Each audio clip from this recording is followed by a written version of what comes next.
Black CEO locked out of his own mansion moments later. He reclaims the gates and fires everyone. Hello, everyone. Before we begin today's video, I need your help. We've noticed that the channel is losing traction, and subscribing is one of the best ways you can help us. It's quick, free, and allows us to continue bringing you great content. Your support means everything. Let's keep this channel growing collectively. Where are you watching from? Drop your city or country in the comments below. Thank you very much. Now, let's get back to the story. Cry, baby. Go cry somewhere else. Her voice cracked through the morning air like a whip. 3 guards laughed behind her, uniforms crisp, blue shirts glinting under the Sunday. And him, the tall black man in a gray sleeveless shirt, just stood there, still, silent. The mansion gates towered behind them, matte black iron, the kind that whispered old money. Birds went quiet. Even the air seemed to wait for his reaction. But he didn't move. He didn't blink. Did you hear me? She barked again, stepping closer, one finger stabbing the air like a knife. You don't belong here. This is private property. The guards chuckled louder. One nudged another, whispering, "Man really thinks he lives here." He looked past them, not at them, as if his gaze could cut through the noise. A slow inhale, a quiet exhale. His shoulders didn't tense. They never did. Before we continue, where are you watching from? Drop your city or country in the comments below. And if you believe in dignity and justice, hit like and subscribe. These stories spark change, and we're glad you're here. Now, back to Darius Cole. The woman's nameplate caught the light. Madison Reed, security lead. She was enjoying this. Power on borrowed ground. Her smirk said everything. You look like trouble, and I get paid to stop trouble. Darius finally spoke, calm. Even, I live here. Madison scoffed, folding her arms. Yeah, and I'm the Queen of England. Try again, Jim boy. The guards erupted again, one doubling over, another pretending to clap. Darius didn't respond. He just tilted his head slightly, like he'd seen this movie before. In a way, he had too many times. A young black man at a country club told to use the back gate. A boardroom assistant asking if he was the driver. And now this, Zamatone, different uniform. One of the guards stepped forward. Hey man, we can make this easy. Step away from the property and no one calls the cops. Darius's jaw twitched just once. He checked his watch. Then, almost inaudibly, he spoke into his phone. Protocol 8. At the gate. Madison frowned. What did you just say?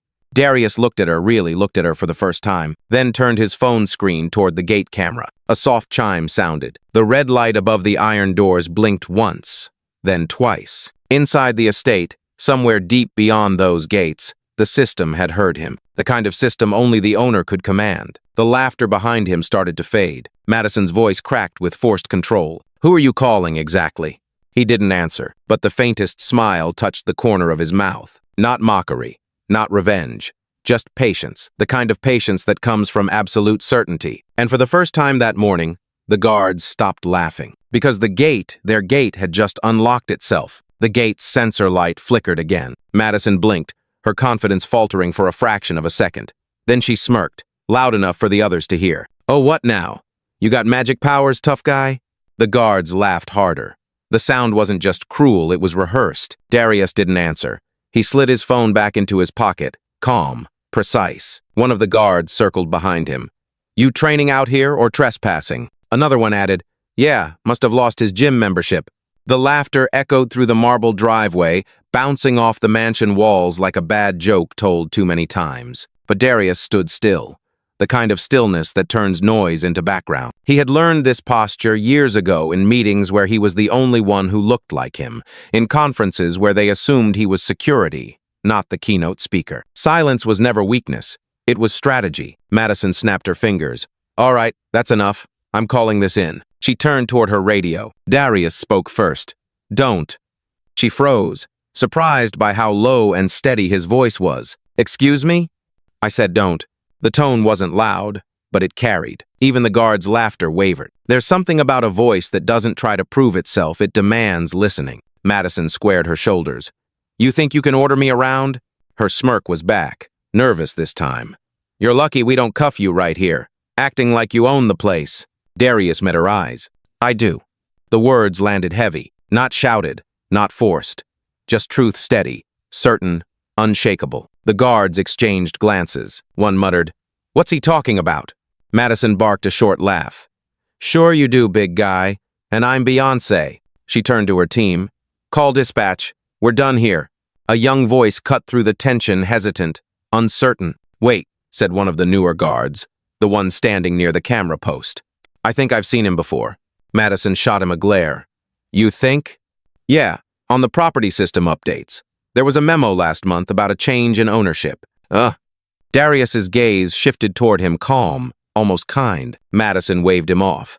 Stop trying to impress. He doesn't belong here. But the guard hesitated, thumb hovering over his radio. Darius took one step closer, not threatening, measured. I'll give you one chance, he said softly. Look me up. Cole. Darius Cole. Madison sneered. Oh, you've got a last name now? Cute. But the younger guard had already pulled up the tablet on his wrist screen. The name loaded. The profile photo matched. Property owner. Darius Cole. Access level. Executive. Timestamp. Active. He swallowed hard. Ma'am, he's, Madison snatched the tablet from his hand. Her eyes scanned the display, and the smirk fell clean off her face. Silence the kind that breaks the air like glass. Darius didn't move. He just watched. The power shift wasn't loud. It was surgical. Behind him, the gates creaked fully open with a mechanical sigh, as if the estate itself was exhaling. For the first time, Madison looked small. But pride is louder than reason. She shoved the tablet back at her team and said sharply, System glitch. Happens all the time. One of the guards stammered. But it's his. Enough, she snapped. No one moves till I verify with HQ. Darius's voice was steady. You've already verified. He turned, eyes on the open path beyond the gates. Now step aside. And for a moment, no one did. The air hung heavy, thick with disbelief and the first taste of fear. Madison's hand trembled slightly on the radio, but her voice fought to stay sharp. HQ, this is Unit 3 at Ridgeview Estate. We've got a situation possible impersonation. Static replied. Then a calm voice came through. Unit 3, confirm who's the subject. Madison hesitated, eyes flicking toward him. Name he gave is Darius Cole. The line went quiet, too quiet. Then, copy that. Do not engage. Step back immediately. Her face drained. Say again? Repeat, step back. That's the owner. The younger guard froze. The others shifted, their stance collapsing like dominoes. Even the air changed, the arrogance bled out of it. Darius didn't gloat. He didn't need to. He just stood there, breathing in the silence that finally belonged to him. Madison lowered the radio, eyes darting for somewhere to hide her mistake. Mr. Cole, we, didn't have your updated file. He cut her off softly. You had your assumptions. They worked faster than any file. The guards stayed still, shame creeping into their posture. One tried to speak. Sir, we didn't. Darius raised a hand. Don't explain prejudice. It never sounds better out loud. He walked past them, each step echoing on the stone drive. Behind him, the massive gates began to close. Slow, heavy, deliberate. Madison called out, voice shaking. Sir, please, I was just doing my job. He paused, turned halfway, eyes unreadable. You were doing your version of it. A beat. Then, that version ends today. From his pocket, he tapped his phone once. The intercom at the guardhouse buzzed. A voice answered instantly, his chief of staff. Mr. Cole, terminate the contract with Ridgeview Security, effective immediately. A gust of wind rolled through the courtyard as the order went through. Madison's badge blinked red, then dead. The younger guard's light followed. Darius looked up at the house, his house quiet, proud, and waiting. He whispered almost to himself, Welcome home. And somewhere beyond the closing gates, justice exhaled. The courtyard was quiet now, the kind of quiet that makes every sound too sharp. Madison stood frozen, badge dimmed, mouth open but empty. The guards didn't move. Their laughter, minutes old, still hung in the air like smoke that wouldn't fade. Darius took one slow step forward. The gravel shifted beneath his shoes, small, deliberate. You know, he said softly, I used to think people like you just needed training. He paused, eyes on the horizon. But training can't fix contempt. Madison blinked fast, words tumbling out. Sir, I didn't mean. He cut her off with a glance, nothing more. The kind that ends arguments before they start. One of the younger guards whispered, She told us to stop him, we thought. Darius turned his head slightly. You thought wrong. He didn't raise his voice. He didn't have to. Behind him, the mansion's main door opened. A woman in a navy suit stepped out, his assistant, Carla. "Mr. Cole, board's waiting. I've notified legal about the termination." "Good," he said without looking back. "Let them handle the paperwork. I'll handle the lesson." Carla's eyes flicked toward the dismissed team, then back to him. "They'll never forget this." "They shouldn't," Darius replied. "Consequences are how memory learns." The wind carried the last echo of the gates locking into place. For the first time all morning, Darius smiled, not from victory, but peace. He walked toward the steps, his voice barely above a whisper. "Silence doesn't mean weakness, it means I've already won." And by the time Darius reached the top of the steps, the morning sun had shifted, no longer harsh, but golden, softer. Like the house itself understood, balance had returned. Carla followed 2 paces behind, phone in hand, updating the board. "Yes, Mr. Cole has arrived. Incident contained. Security terminated." Down below, Madison still stood by the gate, staring at her useless badge. One of the younger guards whispered, "Should we leave?" She didn't answer. Pride and fear fought a silent war on her face. Inside, Darius paused before entering. He turned slightly, watching them through the open gates. No anger, no triumph, just clarity. "You know what's worse than disrespect?" he said, voice carrying across the courtyard. Madison looked up, believing you can hide it behind protocol. No one replied. The air didn't allow it. Carla spoke gently. "Sir, the board's requesting your statement for the internal review." Darius nodded. "Send them the footage from the gate. Full audio. Let the truth speak for itself." He started walking again, calm, steady, grounded. Every step echoed the message that power didn't need to announce itself, it just needed to stand. Before stepping inside, he glanced once more at the guards. "You'll get paid for today," he said, "but never again for pretending to protect what you can't respect." Then the door closed behind him, not loud, not slammed, just final. And for those left outside, the silence wasn't peace. It was the sound of consequence. The mansion's interior was quiet, marble, and morning light, not ostentatious, just deliberate. Every painting on the wall was a story of someone who'd been doubted and still built anyway. Darius walked past them slowly, the echo of his shoes sinking with his breath. Carla stayed beside him, voice low. "Media team already picked up footage from a bystander. It's spreading fast." He didn't flinch. "Let it. Sometimes the world needs to see how calm looks under pressure." They entered his office floor to ceiling glass overlooking the same gate that had tried to reject him. From here, the view was different. Distance always tells the truth. Carla tapped her tablet. "You want to issue a statement, sir?" Darius shook his head. "No statements, just correction." She nodded, understanding. He never chased headlines, only integrity. On the wall, a muted news screen showed his own security footage replaying. The caption read, "Black man mistaken for intruder turns out to be the billionaire homeowner." Darius watched a moment, then turned away. "The story's not about me. It's about the system that trained them to doubt me." Carla hesitated. "What do you want done with the new security team?" He paused at the window, sunlight cutting across his face like a verdict. "Hire better people, and make sure they know one thing." Carla looked up. "Sir?" He met her eyes. "That respect isn't a policy, it's a choice." Outside, the wind moved through the iron gates again. No longer a barrier, now a reminder. By afternoon, the video had already crossed 1 million views. No title, no captions, just raw footage. A man, calm under insult, reclaiming what was his. Clips of Madison yelling, the laughter of the guards, the quiet authority in Darius's voice, it all spread like wildfire. Across town, news anchors debated whether it was racial profiling or a misunderstanding. Darius didn't join the noise. He stayed at his desk, reviewing plans for the community mentorship program launching next week, the one he built to give young black entrepreneurs access to capital he never had. Irony wasn't lost on him. He could own entire city blocks but still be questioned at his own gate. Carla stepped in again, tablet in hand. "Public relations says every outlet wants a statement." He didn't look up. "We don't defend dignity. We live it." Carla nodded, typing it down exactly as he said, knowing that single line would headline tomorrow's articles. Outside, the dismissed guards packed their gear in silence. The younger one, Malik, lingered near the curb. He looked up at the estate, shame shadowing his face. Darius noticed through the window and motioned for Carla. "That one, don't blacklist him." "Sir?" He hesitated. "That's the start of learning." Moments later, Darius walked out, hands in his pockets. Malik turned, startled. Sir, I didn't know. You didn't ask, Darius said gently. Next time, ask before you assume.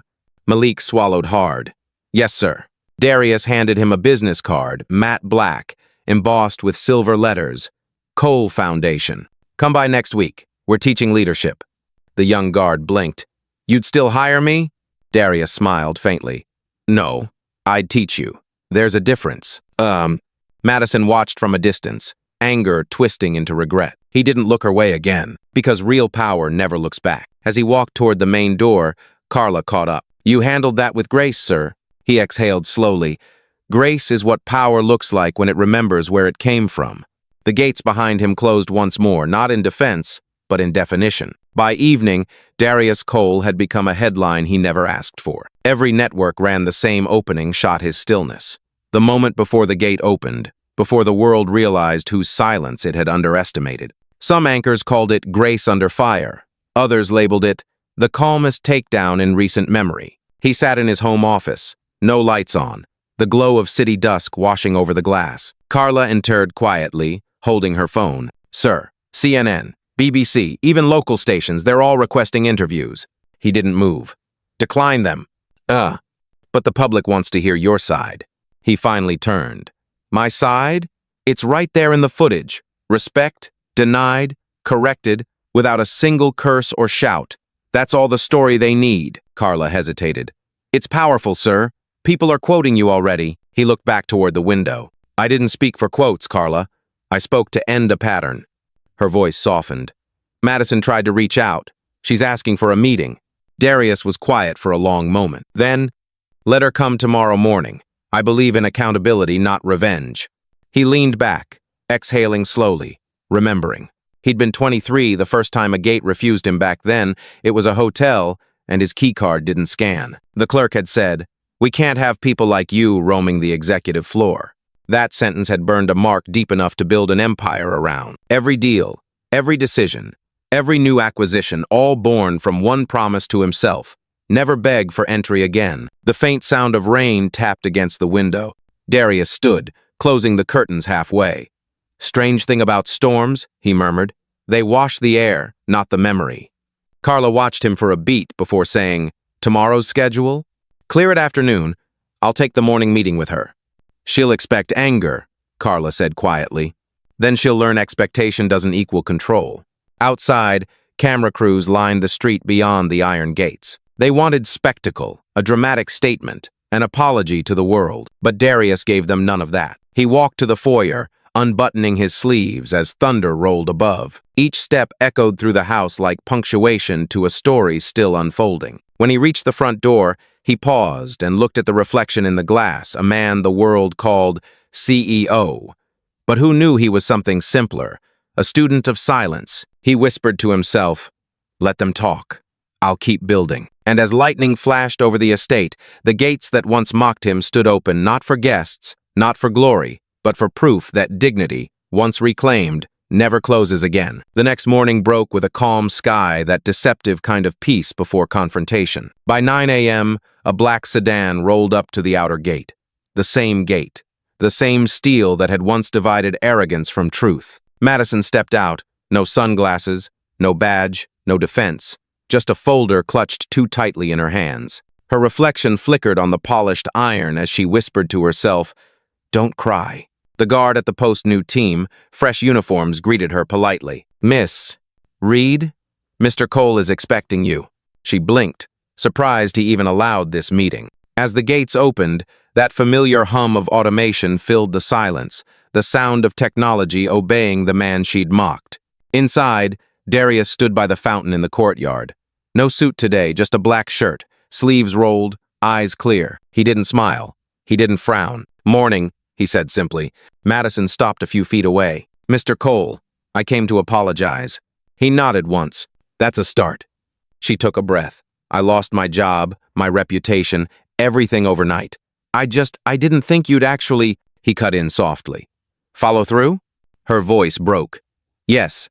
Darius gestured toward the bench near the fountain. Sit. Madison hesitated, then obeyed. The man she once treated like an intruder now invited her to sit in front of the empire she doubted. For a long moment, neither spoke. The water murmured between them. Finally, Darius said, "Do you know why this happened?" "Because I was wrong," she replied. He shook his head slightly. "Wrong is a mistake. This was a mindset." Her throat tightened. "I judged you." "No," he said quietly. "You dismissed me. That's worse. Judgment implies thought. Dismissal doesn't even grant that." Madison's eyes filled, but she held them steady. "I don't expect forgiveness." "Good," Darius said. "I don't offer it cheaply." He leaned forward slightly. "You know what I saw in you yesterday?" "What?" she whispered. "Confidence built on borrowed power. You believed your uniform made you right. But power without self-awareness always collapses the moment it's challenged." She looked down, voice shaking. "What should I do now?" Darius considered her, calm, deliberate. "Learn," he said, "and then teach someone else not to repeat you." She blinked. "That's it?" "That's everything." He stood, ready to leave, but turned once more. "Madison," he said, and she looked up. "You called me crybaby. That part doesn't matter. What matters is this: yesterday, you couldn't see me. Today, you can't ignore me. That's progress." He walked away then, the sound of his footsteps merging with the steady rhythm of the fountain, one drop at a time, like patience made visible. Madison sat there long after Darius disappeared inside. The fountain's rhythm seemed to mock her heartbeat, steady, unbothered, while hers stuttered through guilt. Across the courtyard, the staff moved with quiet precision, every motion respectful, measured. No shouting, no ego, just order. She realized then how wrong she'd been about power. It wasn't loud, it wasn't controlling. It was presence unshakable, grounded, and earned. Carla appeared at the doorway. "Miss Reed," she said, her tone professional but not unkind. "Mr. Cole asked that you be escorted out when you're ready. He's in a meeting." Madison stood slowly, clutching her folder. "He really doesn't waste words, does he?" Carla smiled faintly. "He doesn't need to.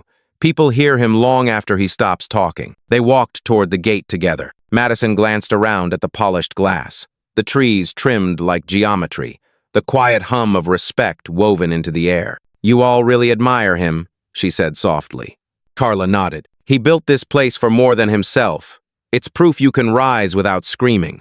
When they reached the gate, Madison turned to her. "Can you tell him? Thank you?" Carla shook her head.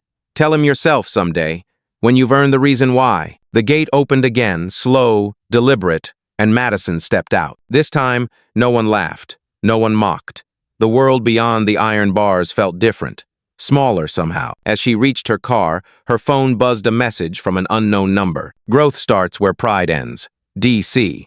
She closed her eyes, breath shaking but lighter than it had been in days. Then she looked back at the mansion, no longer a symbol of what she'd lost, but of what she might someday understand. And as the gates closed behind her, the echo didn't sound like punishment anymore. It sounded like change. Inside, the boardroom buzzed with quiet tension. 12 executives sat around the glass table, faces lit by the morning light and the glow of news screens replaying yesterday's footage. Every angle of the incident, Madison's voice, the laughter, the moment the gates opened, filled the silence that followed. Darius entered without announcement. Conversations stopped mid-sentence. Chairs straightened. He didn't gesture for attention.